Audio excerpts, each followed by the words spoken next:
Hello students, आज हम लोग सीटेट का एक और इम्पॉर्टेंट टॉपिक यहाँ पे डिस्कस करेंगे, भाषा और विचार यानी लैंग्वेज और थॉट। देखिए, लैंग्वेज डेवलपमेंट थियोरी की जब भी हम बात करते हैं तो बहुत इम्पॉर्टेंट चोमस्की का नाम आता है, वाइगोत्स्की का नाम आता है, स्किनर का भी नाम आता है, आपका जीन पियाजे का भी नाम आता है। तो इन लोगों ने भाषा विकास के संबंध में अपने अलग अलग विचार दिए हैं। ठीक है, फिलहाल आज अभी हम लोग यहाँ पे चोमस्की, जो कि भाषा विकास में इनका बहुत महत्वपूर्ण योगदान है, चोमस्की और वाइगोत्स्की को हम यहाँ पर डिस्कस करने जा रहे हैं। ठीक है, तो सबसे पहला जो पॉइंट आता है कि भाषा अर्जन का सिद्धांत यानी लैंग्वेज एक्विजिशन थियोरी के प्रवर्तक कौन थे। तो जब हम भाषा अर्जन के सिद्धांत की बात करते हैं तो हमारा नाम किसका आता है? चोमस्की का आता है। यानी भाषा अर्जन सिद्धांत के जो जनक थे वो नाओम चोमस्की थे और इनकी जो अप्रोच थी वो नेटिविस्ट अप्रोच थी। ठीक है, जिसमें इन्होंने जो सबसे पहला शब्द दिया है वो लैड दिया है, यानी लैंग्वेज एक्विजिशन डिवाइस की बात की है।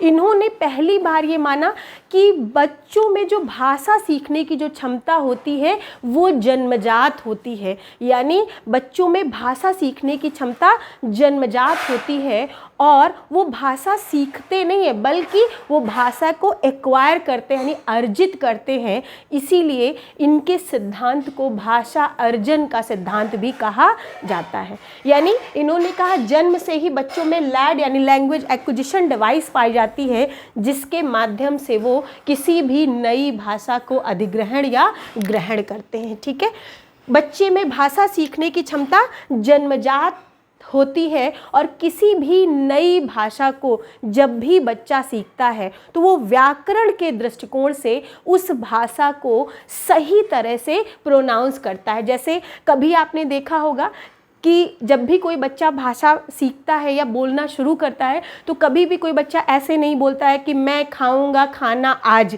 जब भी वो भाषा बोलना सीखता है तो हमेशा वो व्याकरण के दृष्टिकोण से सही भाषा को ही उच्चारण करता है कि मैं खाना खाऊंगा या मैं स्कूल जाऊंगा। यहाँ पे नेक्स्ट जो लिखा है कि भाषा में एक सार्वभौमिक व्याकरण होता है जिसको हम लोग यूनिवर्सल ग्रामर के नाम से जानते हैं। यानी प्रत्येक भाषा में एक आपका सब्जेक्ट होता है, एक ऑब्जेक्ट होता है, एक वर्ब होता है, यानी हर भाषा का एक स्ट्रक्चर या पैटर्न होता है। यानी भाषा में एक यूनिवर्सल ग्रामर होता है, यानी लगभग सभी भाषाओं का जो व्याकरण होता है वो एक जैसा होता है। इसलिए हम जब भी किसी नई भाषा को सीखते हैं तो हम उसे करेक्ट स्ट्रक्चर में, करेक्ट पैटर्न में ही लिखते या बोलते हैं। ठीक है, इसके बाद इन्होंने कहा कि जो सभी बालकों में भाषा को जनरेट करने की क्षमता होती है, यानी भाषा को या व्याकरण को जनरेट करने की क्षमता होती है और इसी के आधार पर हर बच्चा करेक्ट पैटर्न में और करेक्ट स्ट्रक्चर में उस भाषा को बोलता है। तो यहाँ पे चोमस्की के बारे में आपको सिर्फ 2-3 चीज़ें याद रखनी है। पहला ये कि जो चोमस्की की अप्रोच थी वो कैसी थी? एक नेटिविस्ट अप्रोच थी। ये किसने कहा है कि बच्चों में भाषा सीखने की क्षमता जन्मजात होती है या भाषा ग्रहण करने की क्षमता जन्मजात होती है? तो ये चोमस्की आता है। किसने ये माना कि बच्चों में जन्म से ही लैंग्वेज एक्विजिशन डिवाइस यानी लैड पाया जाता है? ठीक है, भाषा में सार्वभौमिक व्याकरण की व्याख्या किसने की है? चोमस्की ने। किस मनोवैज्ञानिक ने ये माना कि बच्चों में स्वयं व्याकरण को जनरेट करने की क्षमता पाई जाती है, जिसके आधार पर वो करेक्ट पैटर्न और स्ट्रक्चर्स में अपनी भाषा को व्यक्त करते हैं? तो ये भी जो स्टेटमेंट है वो भी आपकी चोमस्की में जाएगी। इसके बाद हम लोग वाइगोत्स्की की बात करते हैं। तो वाइगोत्स्की की जो थियोरी थी उसे हम लोग SCL थ्योरी यानी सोशियो कल्चरल थ्योरी के नाम से जानते हैं। यानी ये एक प्रसिद्ध सामाजिक रचनावादी मनोवैज्ञानिक थे। यानी इन्होंने अपने सिद्धांत में ये कहा कि बच्चा भाषा को कैसे सीखता है? समाज व संस्कृति से अंतःक्रिया करके यानी इंटरैक्शन के द्वारा ही सीखता है। यानी जैसे जैसे बच्चा अपने समाज के और अपनी संस्कृति के कांटेक्ट में आता है, उसके संपर्क में आता है, उससे इंटरैक्ट होता है, तो उसी के आधार पर वो भाषा सीखता है। इसका मतलब क्या है कि जिसका समाज और जिसकी संस्कृति जितनी बेहतर होगी वो उतनी ही बेहतर भाषा को सीख सकता है और उतनी ही ज़्यादा मात्रा में भी सीख सकता है। इसके बाद इन्होंने कहा कि जो भाषा होती है वो हमारे संज्ञानात्मक या बौद्धिक विकास के लिए बहुत महत्वपूर्ण होती है। यानी जो भाषा ही एक ऐसा माध्यम है जो हमारा संज्ञानात्मक और बौद्धिक विकास करती है। यहाँ पे एक और बहुत इंपॉर्टेंट शब्द आता है कि वाइगोत्स्की ने निज वार्ता या प्राइवेट स्पीच की बात की। तो अब ये निज वार्ता या प्राइवेट स्पीच होती क्या है कि जब आपने देखा होगा कि जो बच्चा होता है जब वो खुद से बात करता है, यानी थोड़ा बच्चा बोलना शुरू करता है तो वो अपने आप जब अकेले खेलता है तो अपने आप बात करता है, अपने मन में स्वयं से ऐसे बात करता रहता है। तो वाइगोत्स्की ने कहा कि ये जो निज वार्ता होती है जो लगभग 2-2.5 साल के बाद बच्चे में विकसित होती है, तो ये जो निज वार्ता होती है इसका अर्थ होता है कि स्वयं से बातें करना। तो ये किसी भी विकास के लिए, बच्चे के संज्ञानात्मक विकास के लिए बहुत महत्वपूर्ण होती है, क्योंकि जब बच्चा खुद से बातें करता है तो इसका मतलब क्या होता है कि वो स्वयं के कार्यों का असेसमेंट कर रहा है, स्वयं को रेगुलेट कर रहा है, अपने कार्य करने की दिशा को निर्धारित कर रहा है कि आगे चलकर उसे किस हिसाब से कौन सा कार्य करना है। तो ये जो निज वार्ता होती है उसके द्वारा वो स्वयं को मॉनिटर करता है, स्वयं को रेगुलेट करता है और स्वयं कार्य करने की दिशा को निर्धारित करता है, यानी अपने आप को वो डायरेक्शन देता है कि आगे हमको किस तरह से काम करना है। ठीक है, तो यहाँ पे जब हम निज वार्ता की बात करते हैं तो एक शब्द हमारे सामने और आ जाता है, अहम केंद्रित वार्ता। एक्चुअली जो अहम केंद्रित वार्ता का कंसेप्ट है वो हमारे जीन प्याजे जी ने दिया है और इनका ऐसा मानना था कि अहम केंद्रित वार्ता का अर्थ होता है कि स्वयं से बात करना, लेकिन इन्होंने अहम केंद्रित वार्ता को बिल्कुल भी महत्व नहीं दिया। उन्होंने कहा कि अहम केंद्रित वार्ता कुछ नहीं होती है, बच्चा जब अपने आप से बातें करता है तो थोड़ी देर के बाद वो उसे भूल जाता है। तो जो प्याजे की थियोरी में अहम केंद्रित वार्ता थी उसी वार्ता को वाइगोत्स्की ने अपनी थियोरी में निज वार्ता का नाम दिया है। तो दोनों का अर्थ क्या है, सेम है, लेकिन अहम केंद्रित जो वाक है वो जीन प्याजे का है और जो निज वाक या निज वार्ता या प्राइवेट स्पीच है वो वाइगोत्स्की ने दिया है। ठीक है, इन्होंने जो वाइगोत्स्की थे इन्होंने भाषा के 3 प्रकार या 3 स्टेजेस बताई हैं। इन्होंने कहा कि जब बच्चा छोटा होता है यानी 0 से 2 साल, तो चूंकि वो बाहरी रूप से बोल नहीं सकता है तो इसको इन्होंने साइलेंट स्पीच का नाम दिया है। यानी जन्म से लेकर के 2 साल तक बच्चा सोचता तो है लेकिन उसे अभिव्यक्त नहीं कर पाता है, इसको इन्होंने क्या कहा है कि साइलेंट स्पीच का नाम दिया है। ऐसे बैबलिंग वगैरह करता है, अपने आप 2-4 शब्द निकालता है जिसका कोई खास महत्व नहीं होता है। इसके बाद इन्होंने दूसरी वार्ता के रूप में निज वार्ता शब्द का प्रयोग किया है जो 2-2.5 साल के बाद बच्चे में विकसित होती है, और सबसे अंत में इन्होंने साइलेंट इनर स्पीच का प्रयोग किया है जो कि 7 वर्ष के बाद बच्चे में विकसित होती है। ठीक है, वाइगोत्स्की की थियोरी में 2 शब्द और बहुत इंपॉर्टेंट है। एक आपका आता है स्कैफोल्डिंग यानी पाड़ या ढांचा, और दूसरा जो कंसेप्ट यहाँ पे आता है वो होता है ZPD यानी जोन ऑफ प्रॉक्सिमल डेवलपमेंट।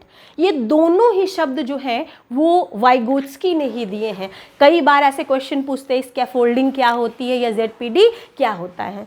तो जो स्कैफोल्डिंग होता है ये एक प्रकार की ऑप्शनल हेल्प या वैकल्पिक सहायता होती है, यानी जिन क्षेत्रों में आप काम कर सकते हैं या आप काम कर रहे हैं उन क्षेत्रों में आपको आवश्यकता पड़ने पर जब थोड़े समय के लिए आपसे कोई योग्य या अनुभवी व्यक्ति आपकी हेल्प करता है, यानी आपको सपोर्ट करता है और उस थोड़े से सपोर्ट से ही आप अपने काम को आगे कंटिन्यू कर लेते हैं, वो आपका स्कैफोल्डिंग कहलाता है यानी पाड़ या ढांचा कहलाता है। जैसे आपने देखा होगा कि जब कोई बहुत बड़ी बिल्डिंग्स बनती है तो लकड़ियों के पिलर्स या आजकल लोहे के भी पिलर्स आते हैं, उसको एज अ सपोर्ट उसको लगाया जाता है और जैसे ही बिल्डिंग का वो पोर्शन तैयार हो जाता है वो सपोर्ट या हेल्प वहाँ से हटा ली जाती है। ठीक है, वो सपोर्ट इसीलिए लगाया जाता है क्योंकि वहाँ पे बिल्डिंग कंस्ट्रक्ट हो सकती है, यानी आपको सहायता उन्हीं क्षेत्रों में दी जाती है जिन क्षेत्रों में आप काम कर सकते हैं। ठीक है, तो स्कैफोल्डिंग क्या है, एक टेम्परेरी या ऑप्शनल हेल्प है। अगर आप किसी क्षेत्र में सीख रहे हैं या काम कर रहे हैं तो आपके सीखते समय या कार्य करते समय जब कोई योग्य या अनुभवी व्यक्ति या आपसे ज़्यादा योग्य व्यक्ति आपको एक टेम्परेरी सहायता प्रदान करता है जिससे आप अपने कार्य को और बेहतर कर सकते हैं। तो वो जो टेम्परेरी हेल्प होती है वो आपकी कहलाती है स्कैफोल्डिंग कहलाती है। ठीक है, अब बात आती है ZPD क्या होता है, जोन ऑफ प्रॉक्सिमल डेवलपमेंट क्या है। तो इसको हिंदी में समीपस्थ विकास क्षेत्र या संभावित विकास क्षेत्र भी कहा जाता है। तो ये क्या है, सीखने का एक पर्टिकुलर दायरा है। यानी जैसे ये यहाँ पे एक हमने सर्कल बना दिया, ये क्या है, आपका सीखने का एक दायरा है, आप यहाँ तक सीख सकते थे। ठीक है, इसके बाद ये आपका यहीं तक दायरा है, और जब किसी की सहायता प्राप्त हो जाने के पश्चात आपके सीखने का जो दायरा होता है वो थोड़ा सा बढ़ जाता है। ये क्या कहलाता है, ZPD यानी जोन ऑफ प्रॉक्सिमल डेवलपमेंट, यानी संभावित विकास क्षेत्र कहलाता है। यानी स्वयं से सीख सकने का क्षेत्र और अपने से योग्य व अनुभवी व्यक्ति की सहायता से सीख सकने का क्षेत्र, इन दोनों के बीच का जो डिफरेंस होता है वो आपका क्या कहलाता है, जोन ऑफ प्रॉक्सिमल डेवलपमेंट कहलाता है। इतना क्लियर हो गया। यानी हमारे सीखने का क्षेत्र कितना था, इतना था। अगर मुझे उस क्षेत्र में कोई हमसे अनुभवी या योग्य व्यक्ति सहायता दे देता है तो हमारे सीखने का जो क्षेत्र होता है वो थोड़ा और बढ़ जाता है। तो स्वयं से सीख सकना और दूसरों से या अनुभवी व्यक्तियों से सहायता प्राप्त करके सीख सकने के बीच का जो डिफरेंस होता है या बीच का जो अंतर होता है वो अंतर ही आपका जोन ऑफ प्रॉक्सिमल डेवलपमेंट कहलाता है, या निकटस्थ या समीपस्थ विकास का क्षेत्र भी कहा जाता है। आई होप आपको इतना समझ में आ गया होगा। फिर भी हम एक बार वर्बल रूप से आपको समझा देते हैं कि भाषा अर्जन का सिद्धांत किसका था, नाओम चोम्स्की का था। किसने ये कहा है कि बच्चे में भाषा को ग्रहण करने की क्षमता जन्मजात पाई जाती है, वो भी चोम्स्की आता है। किसने ये माना कि बच्चों में लैंग्वेज एक्विजिशन डिवाइस यानी भाषा ग्रहण करने की क्षमता होती है, एक डिवाइस पाई जाती है जिसके थ्रू वो भाषा को ग्रहण करते हैं, तो ये भी किसने कहा है, चोम्स्की ने कहा है। किस मनोवैज्ञानिक ने ये कहा है कि सभी भाषा में एक सार्वभौमिक व्याकरण होता है, एक सेम पैटर्न या स्ट्रक्चर होता है, तो ये भी स्टेटमेंट आपकी चोम्स्की की है। किस मनोवैज्ञानिक ने ये कहा है कि बच्चे में एक सार्वभौमिक व्याकरण को उत्पन्न करने की क्षमता होती है जिसके आधार पर बच्चा करेक्ट पैटर्न में किसी भी भाषा को बोल सकता है या लिख सकता है, तो ये भी जो स्टेटमेंट है वो भी आपकी चोम्स्की की आती है। इसके बाद आता है कि भाषा सीखने के संबंध में सामाजिक रचनावादी दृष्टिकोण किसका था, तो ये आपका वाइगोत्स्की जाता है। SCL थ्योरी, किसने ये माना कि जो भाषा है वो सामाजिक सांस्कृतिक अंतःक्रिया के आधार पर सीखी जाती है, तो ये हमारा वाइगोत्स्की का स्टेटमेंट है। और इन्होंने SCL थ्योरी में ये कहा है कि बच्चा जिस समाज और संस्कृति से लगातार इंटरैक्ट होता है या अंतःक्रिया करता है वो उस भाषा को उतनी ही जल्दी सीख लेता है। आपका समाज या संस्कृति जितनी बेहतर होगी आप उतनी बेहतर भाषा को सीख सकते हैं। ठीक है, इन्होंने ये भी कहा वाइगोत्स्की ने कि जो बच्चा होता है वो बौद्धिक यानी जो भाषा होती है वो हमारे बौद्धिक या संज्ञानात्मक विकास के लिए एक बहुत महत्वपूर्ण उपकरण है। ठीक है, इसके बाद इन्होंने कहा कि बच्चा निज वार्ता या प्राइवेट स्पीच होती है उसका बच्चे के जीवन में बहुत महत्व होता है। यानी जब बच्चा 2-2.5 साल का हो जाता है तो जब वो छोटे छोटे शब्द बोलने लगता है तो वो खेलते समय या कुछ भी करते समय अपने आप से बातें करता है, उसका हमारे जीवन में बहुत महत्व होता है, क्योंकि वो जब वो स्वयं से वार्ता करता है तो वो अपने कार्यों को रेगुलेट करता है, अपने कार्यों को दिशा प्रदान करता है या कुछ नया करने के लिए स्वयं को तैयार कर रहा होता है। इस वार्ता को हम क्या कहते हैं, निज वार्ता या प्राइवेट स्पीच का नाम दिया है, जिसे प्याजे ने अपनी थ्योरी में अहम केंद्रित वार्ता का नाम दिया है। क्लियर हो गया सबको।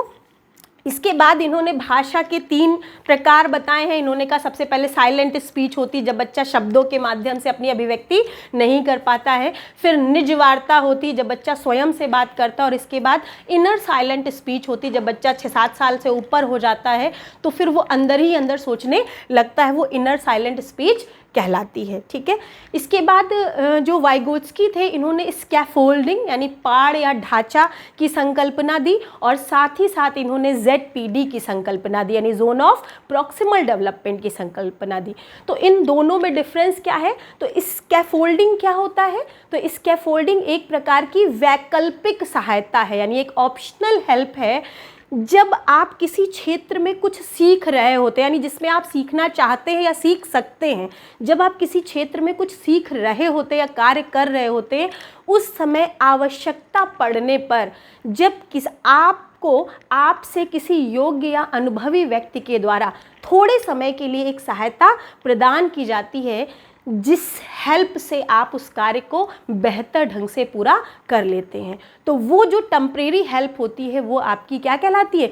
स्कैफोल्डिंग कहलाती है। जैसे सपोज़ आप साइकिल चलाना सीख रहे हैं या आप कंप्यूटर चलाना सीख रहे हैं, आप सीखना चाहते हैं और आप सीख रहे हैं, और कुछ डिफ़िकल्टीज़ आपके सामने आती है, तो कोई व्यक्ति आता है, उसने पीछे से आपकी साइकिल पकड़ ली और थोड़ी देर तक पकड़े रहा और उसके बाद आपको छोड़ दिया, तो वो जो टेम्परेरी हेल्प है वो क्या है? स्कैफोल्डिंग है। आपको पता भी नहीं चला, आपकी हेल्प भी हो गई और आपका काम भी हो गया।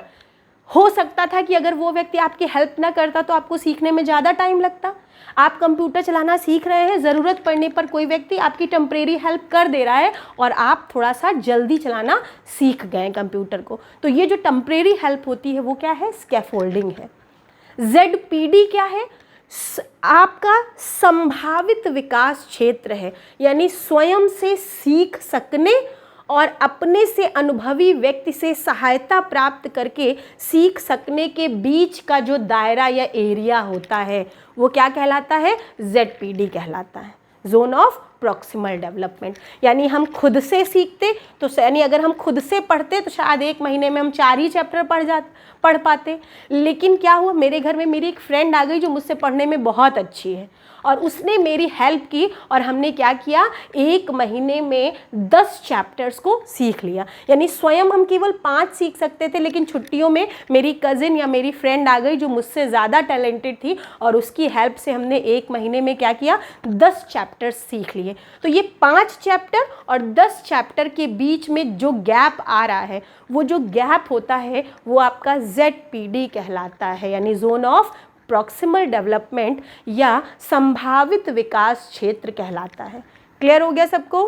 ठीक है, इसके बाद अभी भाषा के संबंध में हम कंपैरेटिव थ्योरी पढ़ेंगे। जीन पियाजे, वाइगोत्स्की, स्किनर में कुछ खास है नहीं, तो जीन पियाजे, वाइगोत्स्की और चोम्स्की की एक कंपैरेटिव थ्योरी पढ़ेंगे कि इनमें सब में क्या डिफरेंस पाया जाता है। इसे हम नेक्स्ट वीडियो में आपको बताएंगे। Okay, thank you.